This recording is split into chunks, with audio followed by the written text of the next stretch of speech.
Today we're making an Amish farm favorite, one that takes advantage of those tasty homegrown tomatoes. Howard shows us how to make Amish harvest tomatoes in the Mr. Food Test Kitchen.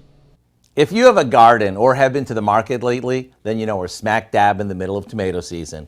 This is the time of year that tomato lovers like me wait for.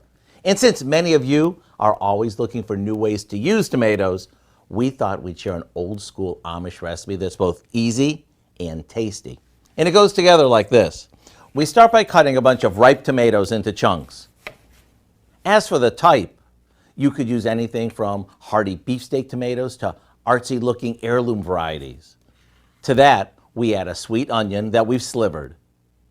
Now, for the part that gives these extra flavor, we mix together some vegetable oil, apple cider vinegar, a bit of sugar, and a few off-the-shelf spices. This gets poured over the tomatoes and it's ready to go.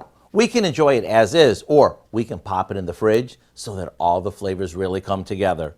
What makes this so good is the farm-to-table simplicity. It's what Amish cooking is all about. Let me tell you, it doesn't get any better than this. To get the recipe for what we call Amish harvest tomatoes, all you have to do is visit our website. I know you'll be glad you did.